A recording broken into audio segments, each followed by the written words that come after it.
할렐루야, 사무엘서와 함께하는 선택과 연단의 시간 46번째입니다.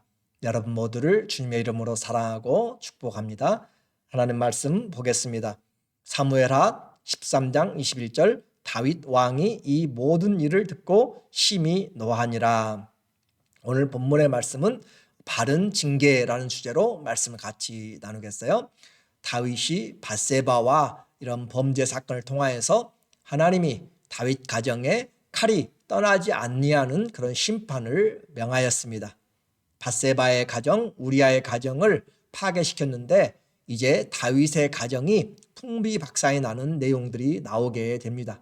죄가 얼마나 무서운 파괴력을 가지는지, 또 죄가 죄를 낳는지, 그리고 죄를 제때 회개하지 않거나 또 징계하지 않으면 걷잡을 수 없는 힘으로 주신 은혜와 또 축복과 평강을 다 파괴하게 되는 것을 보게 됩니다. 다윗은 그의 장남 암논이 배다른 동생, 왕이니까 부인들이 많이 있고 자녀들이 많이 있는데 배다른 동생 다말을 사랑하였다가 욕보이고 더욱더 미워하게 되어서 이제 그 자식 가운데 근친상간이 일어나게 되었습니다. 가장이고 왕인 다윗이 이 아버지가 이 엄청난 일에 대하여서 노하였는데 율법대로 징계를 하지 않았어요. 죽여야 되는 것이죠. 다윗 왕이 이 모든 일을 듣고 심히 노하니라. 그렇다면 거기에 합당한 그런 죄나 아니면 거기에 대한 징계를 통하여서 공의를 실천을 해야 되는데 노하기만 하였고 아무런 이 피해자 다말과 또 그 가정에 대하여서 아무런 행동을 하지 아니하므로 가해자 피해자 모두가 다 하나님 앞에서 올바른 처분을 받지 못하게 된 것이죠. 그래서 이와 같은 일을 이제 이 다말의 오라비 압살롬이 계획을 추진하게 됩니다. 21절에 보면은 그의 오라버니 압살롬이 그녀에게 이르되 내 오라버니 암논이 너와 함께 있었느냐? 그러나 그는 내 오라버니니 누이야 지금은 잠잠히 있고 이것으로 말미암아 근심하지 말라 하니라. 이에 다말이 그의 오라버니 압살롬의 집에 있어 처량하게 지내니라. 딸이 처량하게 지내는 그런 모습, 그리고 그를 회복시켜주지 못한 그런 다윗의 모습, 그리고 큰 범죄를 범하였음에도 불구하고 암논에게 성경의 어떤 그런 책망과 징계가 나타나지 않은 것을 통하여서 압살롬은 그 자신이 의분을 품게 되었습니다. 그래서 다윗 자신이 아마 밧세바와의 이런 성적인 범죄 아픔을 다시 건드리기 싫었는지 몰라요. 그래서 암논의 이런 죄에 대하여서 우유부단하게 행동함으로써 다말의 오라비 압살롬이 스스로 이 복수를 위하여서 2년 동안 기다리고 준비합니다. 압살롬은 만 2년을 말없이 배다른 암논에 대하여서 복수의 칼을 갈고 치밀한 계획을 세우게 되었어요. 그렇게 해서 자신이 양털 깎는 날, 그들이 목장 또 이렇게 목축업을 하는 자들은 양털을 깎을 때가 잔칫날이죠. 수확교와 같은 것이에요. 그 양털 깎는 잔치에 왕과 신하들, 왕자들을 모두 초대하는데 왕은 아버지는 번거롭게 할까 봐서 가지 않고 그리고 자기 아들들을 압살롬의 요청대로 보내게 됩니다. 압살롬이 간청함에 왕이 암논과 왕의 모든 아들을 그와 함께 그에게로 보내니라. 잔칫날 가게 된 것이죠. 이제 잔치에 술을 먹고 마시고 그렇게 하면서 취했을 때 압살롬이 그의 하인들에게 암논을 죽이라라고 하는 계획을 실행하게 됩니다. 형제간에 살인이 일어나게 된 것이죠. 그래서 이와 같이 철저한 준비를 통하여서 그렇게 행하게 되었는데 우리의 삶에 언제 어떤 위기가 닥칠지 알지를 몰라요. 그래서 우리는 범사에 하나님 앞에 기도하고 행하는 것들이 얼마나 중요한지 모릅니다. 이처럼 이런 사건을 통해서 암논이 죽게 되는데 29절에 압살롬의 종들이 압살롬의 명령대로 암논에게 행함에 죽임에 왕의 모든 아들들이 일어나 각기 노새를 타고 도망하니라. 이렇게 해서 간음을 넘어 가정에 이제 살인까지 이어져가는 다윗의 가정은 믿음이 없다라고 그렇게 할 수가 없어요. 다윗의 믿음, 그는 죄를 짓고 회개하였습니다. 그리고 그 은혜로 솔로몬이라고 하는 아들을 낳게 되었죠. 자녀들도 믿음이 없다라고 그렇게 단정 지을 수 없어요. 이스라엘 자체가 하나님의 이름을 부르고 그를 믿는 율법을 가지고 살아가는 자들입니다. 그래서 여호와 앞에 이와 같은 죄를 범치 말라, 다말도 그렇게 이야기를 했고, 그래서 이와 같이 믿음이 있지만 그 믿음이 잘 지켜지지 아니할 때 오늘 우리의 모습을 이야기를 하고 있어요. 우리는 믿음과 직장생활, 믿음이 있습니다. 하나님에 대한 신뢰가 있어요. 믿음이 있어요. 그런데 그 직장생활에서도 내가 믿음 있는 삶을 살아가는가? 또 믿음이 있어요. 그런데 가정생활에서 그 믿음의 소망과 사랑을 가지고 살아가는지, 또 믿음과 내 자신의 인생을 한번 생각을 해 보아야 됩니다. 우리는 이 믿음만 있으면 되는 것이 아니라 이 믿음은 우리 인생을 건축하는 기초와 같습니다. 그래서 믿음의 덕의 지식의 절제 경건의 인내 경건의 형제 우애의 사랑을 더하라라고 그렇게 우리에게 이야기하는 것이죠. 믿음이 성숙해야 사랑이 완성이 됩니다.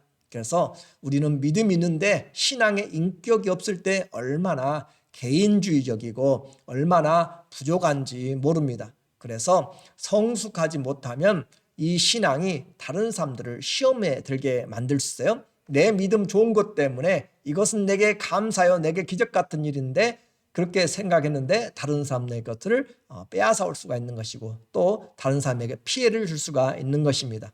그러므로 우리는 믿음은 좋은데 성격이 사납다거나 화를 잘 낸다거나, 믿음은 좋은데 다른 사람과 화합치 못해서 다른 사람 이 가정에서나 직장에서나 믿음 있는 사람의 그런 신앙의 인격이 제대로 받쳐주지 못하면 시기와 분쟁이 많이 나타나게 됩니다. 이 모든 것들은 믿음이 좋은 것이 아니라 자기의 믿음이고 성숙되지 못한 믿음, 곧 다듬어지지 않는 설익은 믿음 때문에 일어나는 일입니다. 정말로 좋은 믿음은 다른 사람들을 세워주는 것이죠. 그래서 예수 그리스도를 섬기듯이 다른 사람을 섬기는 것이 믿음이잖아요. 그래서 믿음의 완성은 순종으로 되는 것이고 순종은 곧 사랑과 같은 것이죠. 다윗의 인생에서 하나님 앞에 10여 년을 그는 쫓겨다니면서 약 15년 동안 그렇게 유리방황하면서 도망자로 도피자로 살았어요. 그런데 그것보다 더 힘든 것, 또 다윗은 왕으로, 또 왕이 되기 전에도 수많은 목숨을 건 전쟁을 했어요. 그런데 그 전쟁들보다 더 해결하기 어렵고 까다로운 것이 아마 가정 사역일지 사역이 아닌지 모릅니다. 가정을 지키고 나가는 것, 정말 어떤 것보다 더 중요하고 아주 큰 사명이 있어야만 되는 것이에요. 소통이 단절됐습니다. 가족 간의 소통이 단절된 것. 32절에 보니까 형제 암논이 죽고 났는데 다윗은 아무것도 2년 동안 모르고 있었어요. 그런데 형제들 중에는 그것을 아는 자가 있었어요. 사촌간이죠. 다윗의 형 시므아의 아들 요나답이 아뢰어 이르되 내 주여 다윗 왕에게 하는 말이죠. 젊은 왕자들이 다 죽임을 당한 줄로 생각하지 마옵소서. 오직 암논만 죽었으리다. 그가 압살롬의 누이 다말을 욕되게 한 날부터 2년 전이죠. 압살롬이 결심한 것이니다. 이렇게 알고 있었는데 그와 같은 이종 사촌간에도 알고 있는 내용을 다윗은 알지 못했다라고 하는 것이죠. 그와 같은 삶은 다윗의 가정에 다윗이 위기를 맞이하게 되는 것을 말하고 있습니다. 가정의 불행은 여기서 끝나지 않았어요. 다윗의 가정은 앞으로 이제 압살롬이 아버지 그 다윗 왕과 대적하여서 반란을 일으키게 됩니다. 인생 최대의 왕궁에서 쫓겨나게 되고 그의 처첩이 압살롬에게 백주대낮에 백성들 앞에서 욕을 당하게 되는, 그리고 결국 아버지와 아들 간의 생사를 건 내전의 전쟁을 치르게 되는 것이죠. 그리고 결국은 압살롬이 죽게 됩니다. 그러나 이것도 끝이 아니에요. 다윗의 말년에 다윗이 분명한 후계자 솔로몬을 세운다라고 하는 그런 말씀을 가졌지만은 그것을 행동에 옮기지 아니하므로 아도니아가 먼저 반란을 하고 왕이 되었다고 선포한 뒤에야 바로 솔로몬을 왕으로 세워서 결국 이 아도니아도 솔로몬에 의해서 죽게 됩니다. 자녀들의 죽게 되는 이런 가정에 칼이 떠나지 않는 것을 우리가 보게 돼요. 물론 이것은 각각 사람들의 죄죠. 암논의 그런 정욕, 육신의 정욕과 압살롬의 정치적인 야망과 또 복수심, 권력욕이 또 아도니아의 어떤 그 왕이 되고자 하는 욕망들이 있었지만 모두 이 다윗의 가정 안에서 일어난 일입니다. 하나님이 가정을 지키지 아니하면 우리의 가정이 얼마나 무너지기 쉬운지 우리는 보아야 되는 것이죠. 그래서 사랑만이 능사가 아니라 징계를 잘 하는 것도 은혜이고 또 그것도 축복입니다. 그래서 고난이 유익하게 되는 것은 주의 말씀을 우리가 잘 배울 수 있기 때문에 그래요. 죄에 대한 합당한 그 심판은 오히려 그를 사생자가 아니라 아버지가 올바로 훈련시키는 그런 사랑입니다. 회초리를 아끼게 되면 자녀를 버린다라고 잠언은 이야기를 하고 있고 또 우리가 책망을 제대로 하지 못하면 교인이나 또 제자들도 다 바른 길을 갈 수가 없습니다.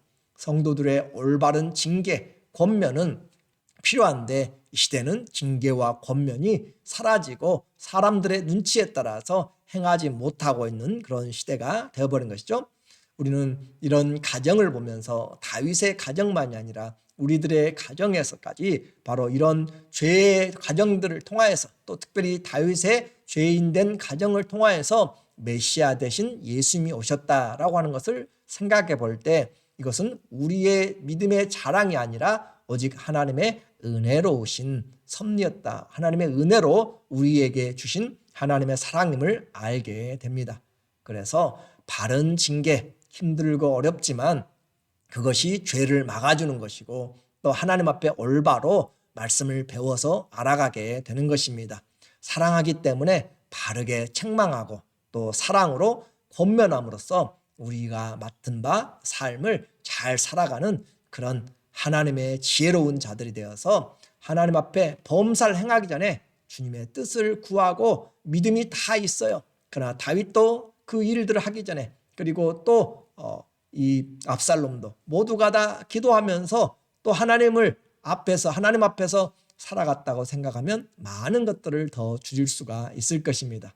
오늘 우리는 완전하지 못해도 그리스도 앞에서 다시 이 가정들을 보면서 하나님 앞에 성경이 우리에게 교훈과 책망으로 기록한 내용들을 보면서 소망에 이르는 그런 믿음이 다시 한번 새롭게 가정과 삶과 내 인생의 관계에서 믿음이 성숙하여지는 그런 신실한 하나님의 자녀들 다 되시기를 예수님의 이름으로 축원합니다. 아멘. 기도하겠습니다.